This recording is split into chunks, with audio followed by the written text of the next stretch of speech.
नायब सिंह सैनी, जो कि ओबीसी समुदाय से आते हैं और पिछले साल उन्हें बीजेपी हरियाणा का प्रदेश अध्यक्ष बनाया गया था।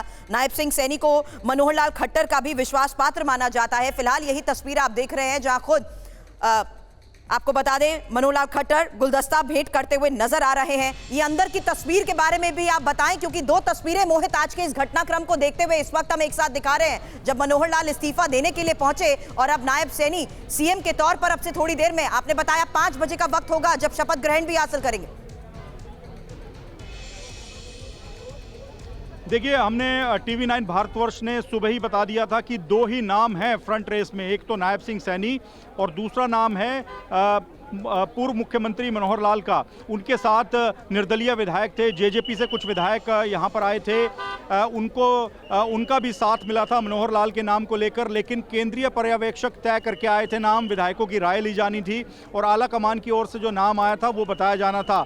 तो अब एक दिन पहले ही आप देखिए घटनाक्रम क्या होता है। गुरुग्राम में एक सरकारी कार्यक्रम के दौरान हरियाणा के पूर्व मुख्यमंत्री मनोहर लाल की तारीफ करते हैं प्रधानमंत्री नरेंद्र मोदी। वो कहते हैं अपने जो स्ट्रगल के दिन थे, संघर्ष कर रहे थे जब राजनीति में दोनों नेता, तब की वो कहानी बताते हैं कि हम रोहतक से बाइक पर बैठकर गुरुग्राम जाते थे। तभी से कयास लग रहे थे कि क्या कोई बड़ा पद मिल सकता है मुख्यमंत्री मनोहर लाल को केंद्र में, और कुछ ऐसा ही हुआ। सुबह होते होते पूरा घटनाक्रम बदल गया।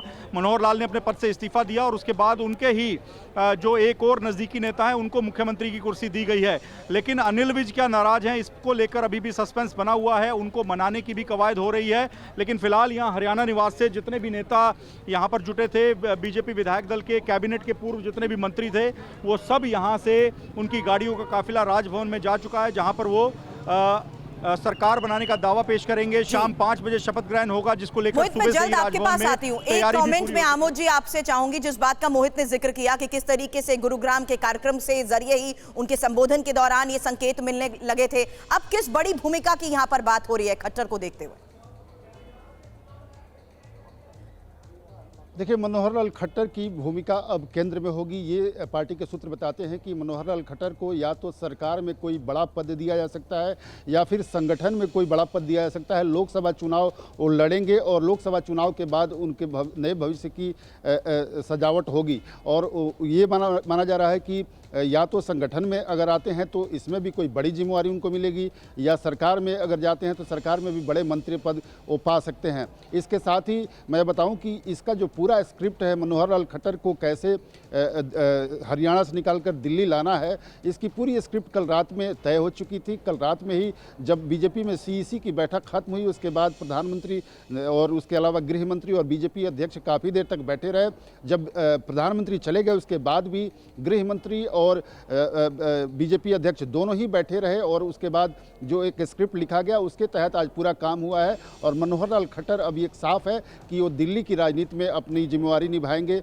जल्द ये घोषणा होने वाली है, क्योंकि कल हरियाणा के उम्मीदवारों के नामों की चर्चा भी हुई है। तो जल्द ये घोषणा होगी कि हरियाणा से उनको कुरुक्षेत्र से चुनाव लड़ाया जा रहा है या करनाल से लड़ाया जा रहा है। इन दोनों पे अभी थोड़ा सस्पेंस जरूर है। उनको कुरुक्षेत्र से भी चुनाव लड़ाया जा सकता है, क्योंकि नायब सिंह सैनी वहाँ से लोकसभा उम्मीदवार थे, लोकसभा सांसद थे, और करनाल जहाँ पे काफ़ी लंबा काम किया है मनोहर लाल खट्टर ने, ये दोनों ही सीट उनको मुफीद है, उनके लिए उनको सूट करती हैं। लिहाजा देखना होगा कहाँ से वो चुनाव लड़ते हैं। आगे उनकी जो राजनीति है वो दिल्ली में रहेगी, ऐसी जानकारी। यानी बड़ा प्लान आगे क्या है मोहित, जिस बात का आमोद जी जिक्र कर रहे हैं, कुरुक्षेत्र या करनाल, हालांकि इसको लेकर क्या बड़ा फैसला लिया गया है, इस बारे में अभी ऐलान होना बाकी है।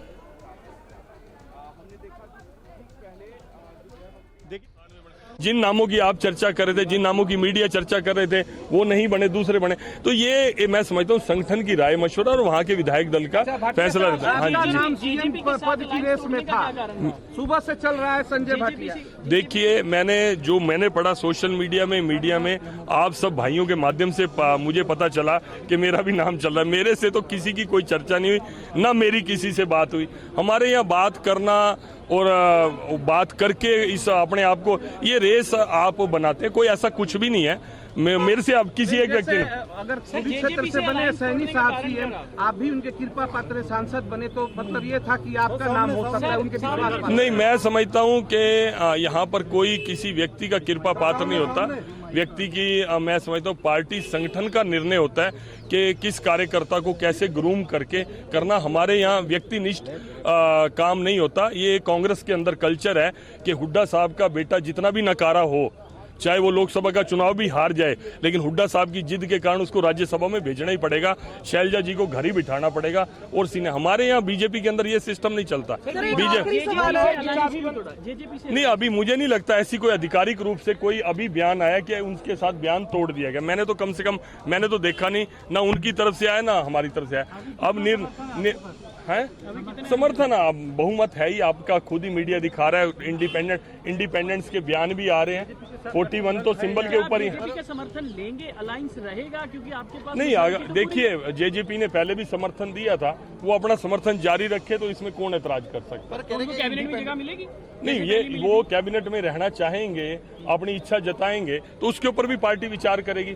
लेकिन इस तरह के सारे निर्णय मीटिंग में बैठकर केंद्रीय पार्लियामेंट्री बोर्ड, केंद्रीय नेतृत्व और मुख्यमंत्री के साथ जो शपथ लेंगे उनसे सलाह करके करें। बताया जा रहा है कि जो निर्दलीय विधायक आए हैं उनको कहा जा रहा है कि मंत्रिमंडल में शामिल किया जाए। देखिए, अब किसी निर्दलीय विधायक के साथ बातचीत हुई हो तो बात करने वाले को पता और निर्दलीय विधायक को पता। लेकिन मैं समझता हूँ अभी इस स्टेज पर इस तरह की कोई चर्चा किसी के सीएम कितने बनाए जाएंगे? नहीं, ऐसा मीडिया के थ्रू है डिप्टी सीएम बनाया जाएगा, मुझे नहीं लगता। अभी डिप्टी सीएम के लिए दरवाजे खुले हैं आपके क्या? नहीं ले भाई, सब बंद किसने करे हैं? बंद तो किसी ने करे ही नहीं, बंद किसी ने करे नहीं, किसी ने आपको केवल मुख्यमंत्री बदला।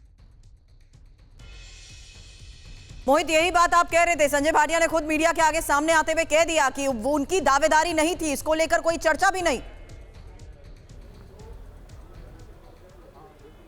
देखिए, संजय भाटिया भी जो पूर्व मुख्यमंत्री हैं मनोहर लाल, उनके काफ़ी करीबी माने जाते हैं, उनके भरोसेमंद हैं। करनाल में बड़ी जीत दर्ज की थी उन्होंने, 3 लाख से ज़्यादा वोटों से जीतकर वो संसद पहुंचे थे।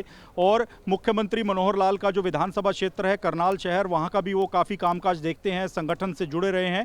तो ऐसे में उनके नाम की बिल्कुल चर्चा थी। अंत में 3 नामों पर जो बातचीत चल रही थी उसमें संजय भाटिया, दूसरा नाम था नायब सिंह सैनी और तीसरा नाम खुद मनोहर लाल का था। लेकिन लास्ट में बीजेपी माहिर है किस तरीके से चुनाव से पहले ये बड़ा फैसला लिया गया है, इसको देखते हुए ओबीसी चेहरे को ऊपर ही मोहर लगी। बिल्कुल, देखिए, सोच समझ के सारे समीकरण, सैनी समुदाय एक काफ़ी बड़ा समुदाय है, ओबीसी चेहरे को आगे लाया गया और जो गैर जाट की राजनीति है उसको भी कहीं ना कहीं ध्यान में रखा गया और एक ऐसे ही चेहरे को चुनकर आगे लाया गया। जो 3 नाम शॉर्टलिस्ट थे उसमें पूर्व मुख्यमंत्री मनोहर लाल के साथ जो 2 नाम और थे वो भी नॉन जाट ही थे। तो वो सोच समझ के पूरी की पूरी, जो आप बिल्कुल ठीक कह रही हैं, माइक्रो मैनेजमेंट की गई। और सबसे बड़ी बात यह है कि अनिल विज, जो कि माना जा रहा है, जो सूत्र बता रहे हैं कि इस बैठक से नाराज हो गए क्योंकि वो मानते हैं कि नायब सिंह सैनी काफी जूनियर हैं और ऐसे में उनका नाम मुख्यमंत्री के लिए आगे कर दिया गया। इससे वो नाराज जरूर है, लेकिन उन्होंने अब तक केंद्रीय आलाकमान के खिलाफ, अपनी पार्टी के खिलाफ एक शब्द तक नहीं कहा है। तो पूरी तरह से एक चेहरा बदलने में और नेतृत्व बदलने में पार्टी कामयाब रही है और कोई विद्रोह का सुर भी अब तक दिखाई नहीं दे रहा है।